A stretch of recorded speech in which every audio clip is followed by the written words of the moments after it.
ایک صحابی ہیں جریر بن عبداللہ رضی اللہ تعالیٰ عنہ، انہوں نے اپنے نوکر سے کہا منڈی سے گھوڑا خرید کے لاؤ اور میرے پاس لے آنا، میں پیسے ادا کر لوں گا۔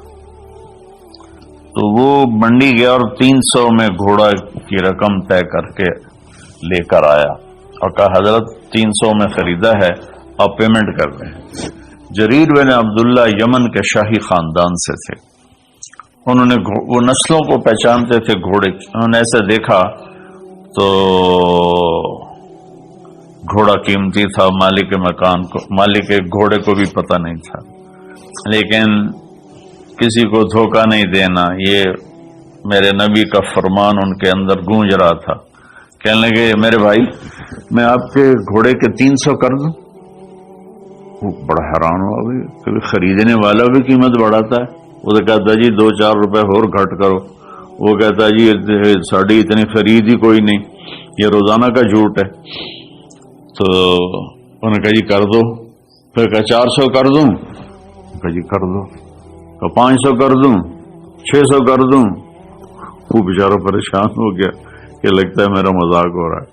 جب انہوں نے کہا 800 کر دوں، کہنے لگا حضور میں تو 300 تو بھی راضی ہوں، تھی پتا نہیں 500 کیڑی گل کا بتایا، میں نے یہ منظور ہے تھی 800 کر دو۔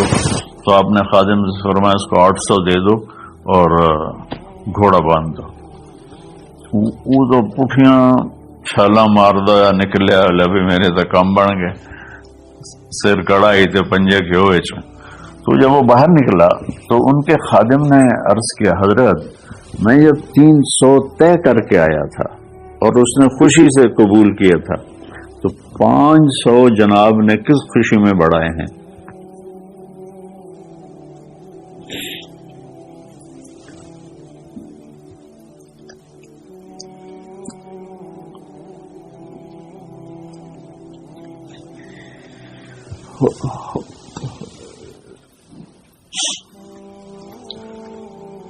تو آپ نے فرمایا کہ میرے دوست اس کا گھوڑا 300 کا نہیں تھا، 800 کا تھا، اسے اپنے گھوڑے کی قیمت کا خود بھی پتہ نہیں تھا، تو میں 300 میں لیتا تو یہ دھوکہ ہوتا، اور میں نے اپنے نبی کے ہاتھوں میں ہاتھ دے کر عہد کیا تھا، میرے نبی نے مجھ سے فرمایا تھا جریر زندگی بھر کسی کو دھوکہ نہ دینا، سب کی خیر خواہی چاہنا۔ دوسری صفت میرے نبی نے فرمایا حفظ و امانت، کسی کو دھوکہ نہ دینا۔ کتنے لوگ لٹ گئے دھوکے بازوں کے ہاتھوں، گھر بک گئے، بچیوں کے زیور بک گئے، جعلی کاغذات بنا کر مکانوں پہ قبضہ ہے، زمینوں پہ قبضہ ہے، اور عدالتوں میں اسٹے لے کر۔ دوسری صفت میرے نبی نے فرمایا حفظ و امانت ہے، آپ نے فرمایا یتب المؤمن علی الخصال كلها الا الكذب والخیانہ، کہ میرا امتی ہر گناہ کر سکتا ہے، 2 کبھی نہیں کرے گا، ایک دھوکہ کبھی نہیں دے گا، ایک جھوٹ کبھی نہیں بولے گا۔ تو آج رمضان کے مبارک مہینے میں 2 باتیں طے کر رہے ہیں، جھوٹ نہیں بولنا ہے، فراڈ نہیں کرنا ہے، دھوکہ نہیں دینا ہے، دیانتداری سے کام کرنا ہے، چاہے تاجر ہے، بزنس مین ہے، ریڑھی والا ہے، ٹانگے والا ہے، جہاز والا ہے، نیچے سے لے کر اوپر کی سطح تک ہر جگہ دھوکہ دینے کے موقع ہوتے ہیں، یہ کام نہیں کرنا، دیانتداری سے کام کرنا۔ تیسرا فرمایا حسن خلیقت، اپنے اخلاق اچھے کرنا، اپنے بول کو میٹھا کرنا۔ میرے نبی نے فرمایا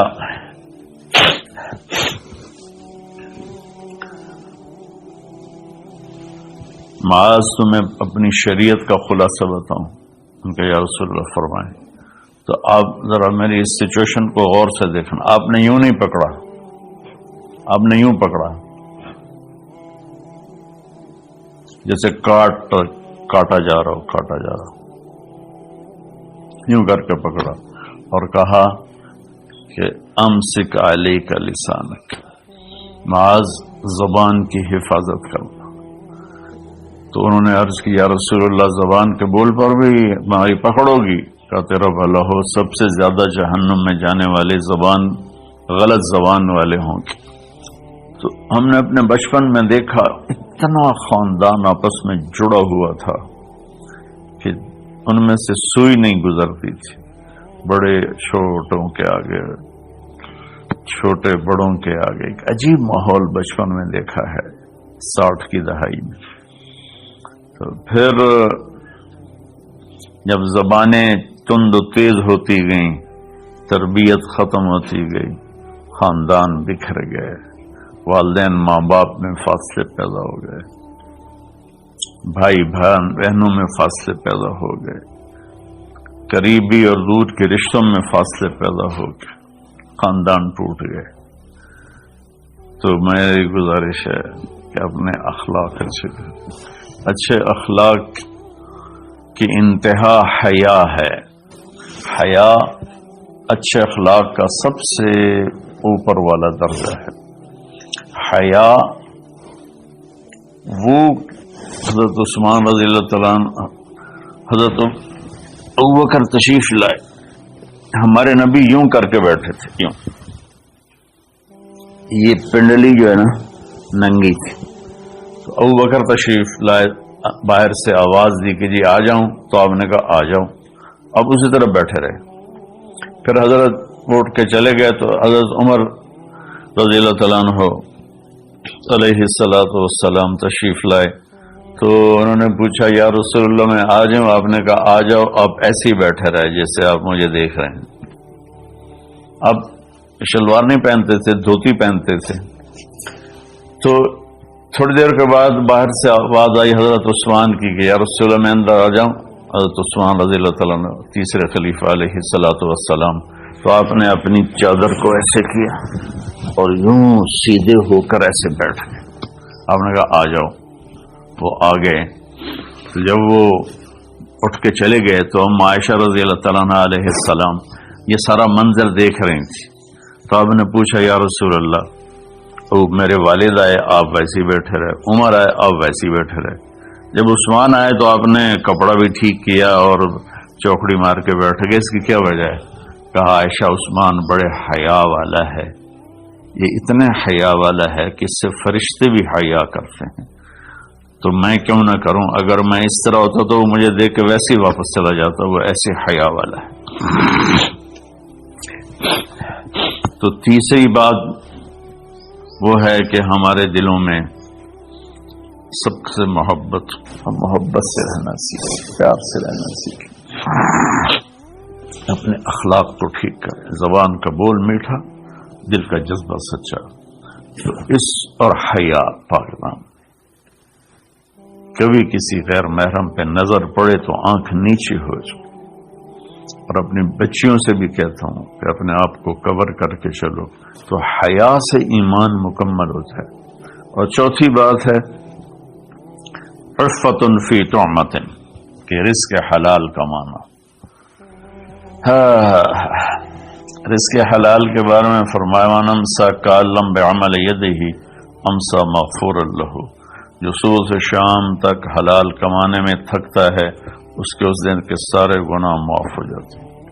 میرے نبی نے فرمایا جس نے دنیا کو طلب کیا، من طلب الدنیا حلالا، رزق حلال، سعیا علی اہلہ، بچوں پر خرچ کرنے کے لیے، تعطفا علی جارہ، غریب پڑوسیوں پر خرچ کرنے کے لیے، استعفافا عن المسألہ، اور ہاتھ پھیلانے سے بچنے کے لیے. جو آدمی رزق حلال ان 4 چیزوں کی وجہ سے کمائے گا، اللہ تعالیٰ قیامت کے دن اسے اس طرح اٹھائیں گے اور اللہ سے ایسی ملاقات ہوگی کہ اس کا چہرہ 14ویں کی رات کی طرح چمکتا ہوگا. صرف رزق حلال. کئی گناہ ایسے ہیں جو عبادت سے معاف نہیں ہوتے، وہ رزق حلال میں تھکنے سے معاف ہوتے. سعد بن معاذ بیٹھے ہوئے تھے ایسے کر کے آپ کی محفل میں، تو آپ کی نظر پڑی ان کے ہاتھوں پر، ہتھیلی پر، تو اس میں نشان تھے. مزدور کسی چلاتے ہیں تو نشان پڑ جاتے ہیں. تو آپ نے کہا ساتھ یہ کیا ہے؟ کہ رسول اللہ مزدوری کرتا ہوں بچوں کے لیے اپنے باغ میں، تو وہ میرے ہاتھ سخت ہو گئے. تو آپ متوجہ تو ہوں گے انشاءاللہ. آپ نے ان کا ہاتھ پکڑا یہاں سے اور یہ دیکھیں ایسے بوسہ لیا، پھر کہا بچوں کو حلال کھلاتے ہوئے جو ہاتھ ایسا ہو جائے گا اس پہ جہنم کی آگ حرام ہو جائے گی۔ میرے نبی نے کہا سچا تاجر نبیوں کے ساتھ اٹھایا جائے، کیونکہ تجارت میں سچ بولنا روزانہ ذبح ہونا ہے۔ تاجر کے جھوٹ سچ کا امتحان ہے۔ باقی اپنی زندگی میں بھی بھائیو رزق حرام سے بچو، رزق حلال کماؤ۔ حلال تھوڑا بھی برکت والا ہے اور حرام زیادہ بھی تباہ کر دیتا ہے۔ اپنی بات کو میں خلاصہ کر کے، سچ بولنا ہے، صدق و حدیث، جھوٹ نہیں بولنا، حفظ و امانت، دیانتداری سے کام کرنا ہے، دھوکہ نہیں دینا، حسن و خلیقت، اچھے اخلاق بنانے ہیں، حیا والا بننا ہے، میٹھے بول والا بننا ہے، عفت فی طعمت، رزق حلال کھانا ہے۔ اس کے بعد آنکھیں بند، پھر موت ایسا ہے اللہ کے رب ہونے کی قسم، یہ مرد یا عورت، اس کے لیے موت سب سے بہترین تحفہ ہوگا، بہترین تحفہ ہوگا کہ جب یہ اللہ کی بارگاہ میں جائے، اللہ اس سے ہنس کے ملے گا، خوش ہو کے ملے گا، اور یہ اللہ کو خوش ہو کے ملے گا۔